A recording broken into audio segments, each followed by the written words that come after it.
All right, here we go. You can say with the concept of consonants, and we are to classify the sounds. In the previous discussion, we were discussing about the definition of consonants, and right now we are to discuss about what are basically consonants and how can we further classify those consonants, and uh, what are basically vocaliers and how can classify those vocaliers as well.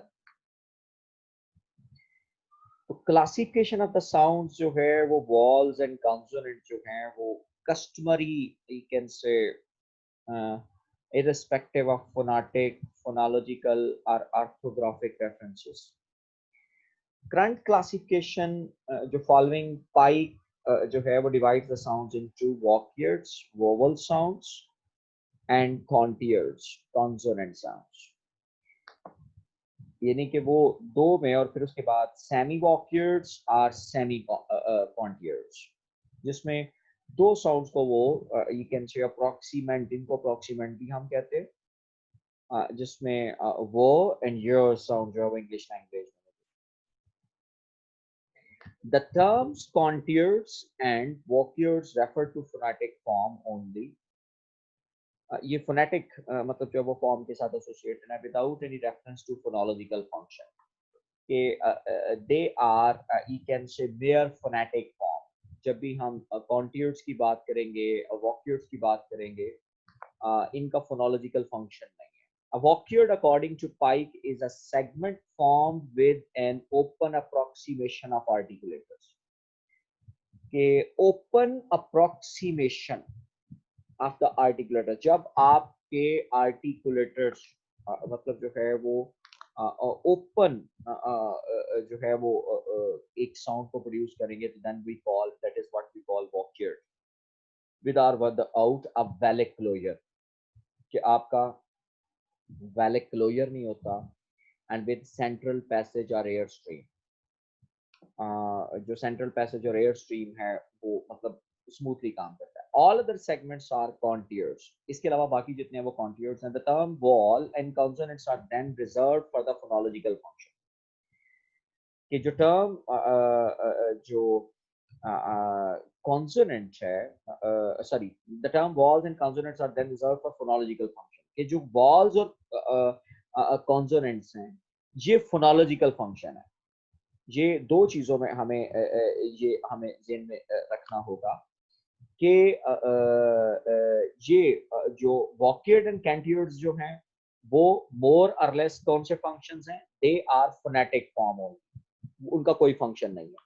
जबकि wall और consonant जो हैं वो phonological function रखते हैं and they also help us in producing the language, in you can से occurring the language.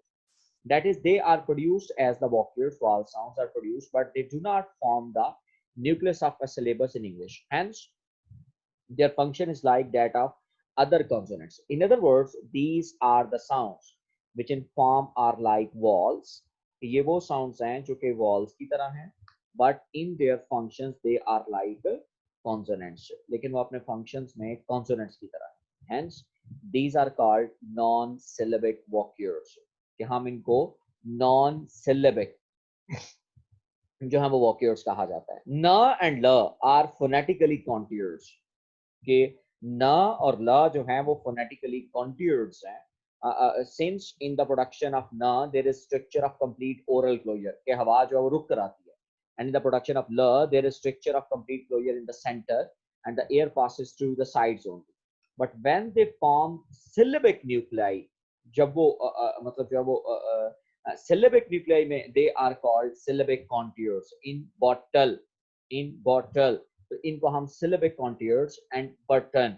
और इसमें आप देखें कि न और ल जो हैं वो दोनों इस वक्त जो हैं वो syllabic contours जो है के तौर पर जो है वो जाने जाते हैं. So more or less जब भी हम लोग जो है वो कुछ ऐसे मतलब जो है वो लेटर्स के हवाले से बात करते हैं, खासतौर पर लेटर्स तो नहीं है, मस्ट नॉट से साउंड्स के हवाले से बात करते हैं, तो उनके ड्यूल जो है वो आगे से फंक्शंस जो हैं वो एग्जिस्ट करते हैं।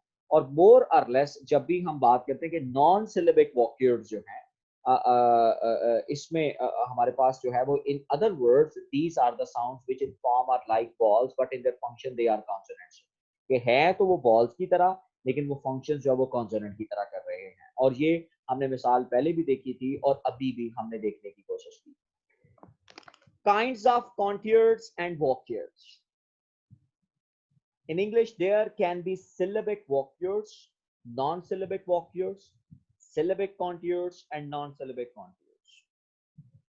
Syllabic vocures जो हैं are all vowel sounds. ये सारी की सारी vowel sounds और हम इनको syllable nuclei कहते हैं। Syllabic vocures जो हैं वो सारी vowel sounds होती हैं और हम इनको they function syllable nuclei. Phonetically, the vocures are the vowels. कि अगर हम फोनेटिकली देखें तो वॉक्यूर्ड जो है वो वॉल्स हैं and their phonological function is that of a syllabic vocoid. और उनका जो फोनोलॉजिकल फंक्शन है वो सिलेबिक वॉक्यूर्ड का फंक्शन कि द वॉक्यूर्ड जो हैं वो आर वॉल्स हैं वो सारे के सारे, और उनका फोनोलॉजिकल फंक्शन जो है वो सिलेबिक वॉक्यूर्ड का फंक्शन। अब ये किस तरह से मतलब हम लोग मतलब जो है वो ये कह सकते हैं कि the first segment of the word in, तो ई जो है वो आपको ई न और जो इज अ सिलेबिक वॉक्यूर्ड कि ए साउंड जो है वो सिलेबिक वॉक्यूर्ड है। जारी सी बात है कि ए और न ये मतलब जो है वो जो पहला सेगमेंट है वर्ड का वो बुनियादी तौर पर ई साउंड जो है वो ओपन अप्रॉक्सीमेंट के साथ जो है वो बोला जा रहा है। Non syllabic vocoids are the sounds which are phonetically vocoids are produced like vowels, but you can say phonologically are contours. Function like ordinary contours, और इसमें हमने मतलब जो वो पहले भी मिसाल दी, जैसे वो साउंड जो है वो प्रोड्यूस करते हुए ये प्रोड्यूस वॉल की तरह होती है, जैसे wet and yet, wet and yet. ये आपको नजर आ रहा है कि वैट, लेकिन अब वह साउंड जो है ये नेचुरली जब भी हम बात करते हैं, और मैंने जो प्रीवियस स्ट्रक्चर आपके साथ डिस्कस किया था कि किसी भी चीज का जो उसका वॉल तभी कहलाएगा जब वो न्यूक्लियस होगा, तो वो साउंड यहां पर न्यूक्लियस नहीं है, जबकि एस साउंड जो है वो न्यूक्लियस है। इसी तरह से येट, यह जो साउंड है वो न्यूक्लियस नहीं है, बल्कि एस साउंड जो है वो न्यूक्लियस है। हत्ता के वो एंड य साउंड जो है ये दोनों प्रोड्यूस होते हैं वॉल्स की तरह, लेकिन बिहेव करते हैं कॉन्टियर्स की तरह। यानी कि इनका बिहेवियर जो है वो कॉन्टियर्स का है, लेकिन प्रोड्यूस कैसे होते हैं? वॉल्स की तरह। Syllabic contours are those sounds which are phonetically contours, consonants की तरह, but phonological function is that of syllabic nucleus. उनका फंक्शन जो है वो न्यूक्लियस का होता है, और ये मैंने एग्जांपल पीछे भी आपके साथ दिए हैं, जैसे ल और ना साउंड है, जैसे एप्पल, ए एप्पल, एप्पल। तो अब इसमें ए जो है वो एक सिलेबल की तरह एप्पल, एप्पल। तो अब प ल, अब ये प और ल, एप्पल। अब जब आप इस साउंड को प्रोड्यूस करोगे, और इसको मैं आसानी से आपके सामने अभी शेयर भी कर सकता हूं।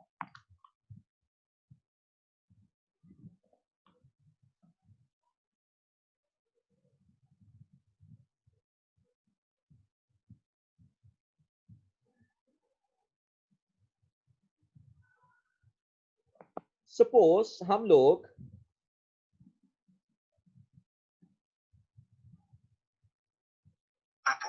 अब एप्पल, अब जिसमें ए उसमें प और ल, अब इसमें एप्पल, अब एप्पल। अब इसको आप अगर देखें जो आपको ये नजर आ रहा है, तो इसमें एक सिलेबल ए साउंड है और ये इंडिविजुअल है। सिलेबल अकेला तंतहा न्यूक्लियस पर मुश्तमिल हो सकता है, न्यूक्लियस हमेशा वॉल साउंड है। अब इसमें प कॉन्सोनेंट है, जबकि ल जो काम कर रहा है वो वॉल का कर रहा है। न्यू ल जो है तो कॉन्सोनेंट साउंड, और मैंने ये शर्त आपको ये बताई थी कि जब भी सिलेबल बनेगा उसके लिए ये शर्त होगी कि उसके साथ एक न्यूक्लियस होना जरूरी है, और न्यूक्लियस मोर और लेस वॉल होता है। जबकि यहां पर अब आप अगर देखें तो दोनों पर ला दोनों कॉन्सोनेंट साउंड है, लेकिन लेकिन जो ल जो है वो किसका काम कर रहा है, वॉल का। फिर इसी तर्ज के साथ हम लोग इट्स बटन, तो अब वेज साउंड जो है वो यहां पे हमारे पास मौजूद है, जबकि ट और न जो है वो मोर और लेस ट अब कॉन्सोनेंट है, जबकि न जो है वो अब किस चीज के तौर पर बिहेव कर रहा है कि अब ये एक button button button button button button button. अब यहां पर आप अगर देखें तो यहां पर जो ब साउंड है ये पहला एक मतलब हमारे पास बन रहा है सिलेबल, और दूसरा सिलेबल टर्न जो है वो दूसरा सिलेबल बन रहा है। लेकिन अब दूसरे सिलेबल के अंदर आप देखें तो सिर्फ दो ही लेटर्स हमें नजर आ रहे हैं, दो ही साउंड्स हमें नजर आ रही है, एक ट और ना। अब ट कॉन्सोनेंट का काम कर रहा है जबकि ना न्यूक्लियस का काम कर रहा है, और ये बीइंग न्यूक्लियस होते हुए ये इस वक्त वॉल का फंक्शन वॉल का प्ले कर रहा है, लेकिन ये वॉल नहीं है, एक्चुअली ये कॉन्सोनेंट साउंड है। तो इस चीज को मतलब जो है वो जो है वो सिलेबिक कॉन्ट्यूर्स के तौर पर मतलब जो है वो एसोसिएट करता है, are produce like consonants but their phonological function is that of the syllabic nucleus, that is they represent the V element in the structure of syllable. L in apple and battle and na in button are syllabic contours. Non-syllabic contours are called consonants, are the sounds that phonetically are contours and phonologically represents the C element in the structure of a syllable. तो ये जो non-syllabic contours हैं ये naturally complete consonant sounds हैं, और ये marginal पर होंगे, ये कभी भी मतलब सेंटर में नहीं आएंगे, ये या तो एंड पर फॉल कर रहे होंगे, शुरू में फॉल कर रहे होंगे, या लास्ट में फॉल कर रहे होंगे। ये दोनों में से ये मार्जिनल एलिमेंट होते हैं, और इनको हम नॉन सिलेबिक कैंटियोर्स कहते हैं। जबकि सिलेबिक कैंटियोर्स की तादाद जो है वो सिर्फ और सिर्फ दो है, एक ल है और एक ना है। फिर इसी तर्ज के साथ जो नॉन सिलेबिक वॉक्यूर्स हैं उनको जब भी हम लोग जो है वो देखें तो नॉन सिलेबिक वॉक्यूर्स की तादाद जो है वो फिर से जो है वो हमारे पास दो है, एक वो और दूसरा यो। प्रोनाउंसिएशन की वॉल की तरह है, लेकिन जो इनका जो बिहेवियर है वो कॉन्सोनेंट सा है। और सिलेबिक वॉक्यूर्स जो हैं वो तमाम हैं जो न्यूक्लियस का किरदार अदा करते हैं, जो सेंटर के अंदर प्रोड्यूस होते हैं, और वो मतलब जो है वो बीइंग बॉल के तौर पर अपना फंक्शन सर अंजाम दे रहे हैं। Description of consonants, a description of consonant sounds according to AC Gimson must provide answer to the following questions कि मतलब जो वो कॉन्सोनेंट क्या मतलब जो वो होता है। इन is the air stream set to motion by the lungs or by some other means, pulmonic है या नॉन पल्मोनिक है। फिर उसके बाद आपकी जो एयर स्ट्रीम है वो फोर्स्ड है या एग्रेसिव है या इनएग्रेसिव है, वोकल कार्ड वाइब्रेट करते हैं या नहीं करते, क्या वो नेजल कैविटी में से आ रही है, ओरल कैविटी में से आ रही है या नेजल कैविटी में से आ रही है, वो जो एयर है बाहर। फिर वो उसका प्लेस ऑफ आर्टिकुलेशन क्या है और मैनर ऑफ आर्टिकुलेशन क्या है। ये तमाम वो चीजें हैं जो मोर और लेस हमारी मतलब जो है वो एंगेज होती हैं with the definition of consonant. The description of consonant will include 5 kinds of information. कि nature of air stream mechanism क्या है, state of the glottis क्या है, position of soft palate velum की position क्या है, the articulators in evolved कौन-कौन से articulate place of articulation, और nature of structure manner of जो है वो क्या है। अब इसमें हम लोग मतलब ये 5 चीजें जो हैं वो कॉन्सोनेंट्स में involve.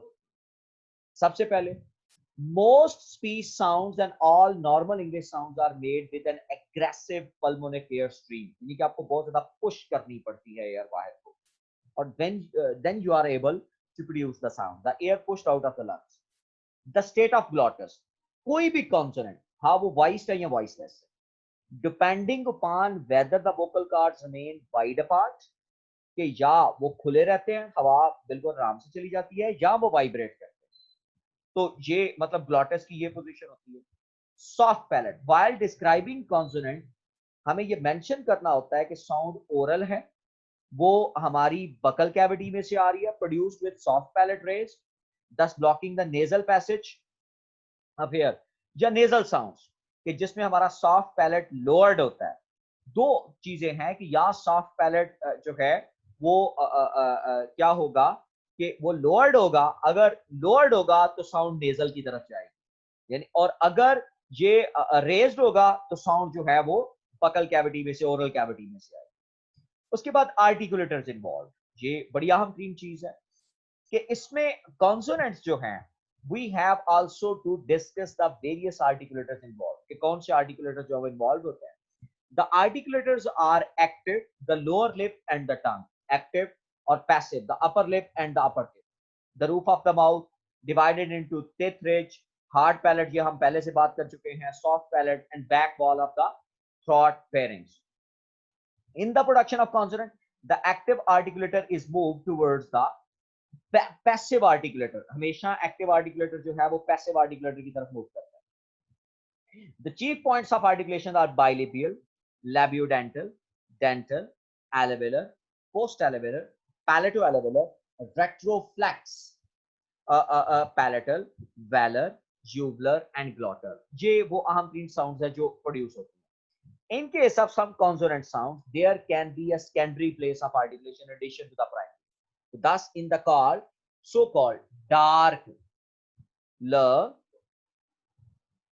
in addition to the partial alveolar contact, there is an essential raising of the back of the tongue towards the velum. के मतलब जो है, और again post alveolar articulator of R, as in bread, are accompanied by slight lip rounding. के मतलब जो है वो थोड़ी सी lip rounding जो है वो जो है वो मैटर करती है। तो हम लोग यहाँ पर जो है वो जब इन चीजों को कैरी करते हैं तो एक बात बड़ी क्लियरली हमें समझ आती है कि साउंड्स में कौन कौन से आर्टिकुलेटर जो है वो इन्वॉल्व होते हैं, consonants according to the place of articulation. उसके बाद the nature of structure, by the nature of structure we mean the manner of articulation, कि कितना स्ट्रक्चर हो रहा है। This structure of obstruction made by organs में भी टोटल कंप्लीट स्ट्रक्चर हो सकता है, intermittent, partial, or may merely constitute a narrowing sufficient to cause friction, कि जिससे सिर्फ फ्रिक्शन जो है वो पैदा हो।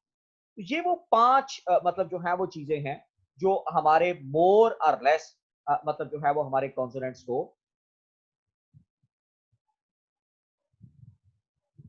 हमारे कॉन्सोनेंट्स के ऊपर जो है वो मतलब कामकारी होती है।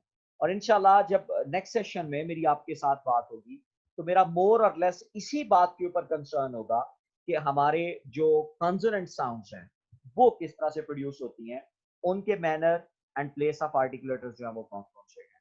सो अभी हमने आज सिर्फ मतलब जो हम इंपॉर्टेंट कॉन्ट्यूर्स एंड वॉक्यूर्स के हवाले से देखा, और अब हम लोग उनके manner and place of articulation के हवाले से देखेंगे और कॉन्सोनेंट साउंड जो है वो किस तरह से प्रोड्यूस की जाती है।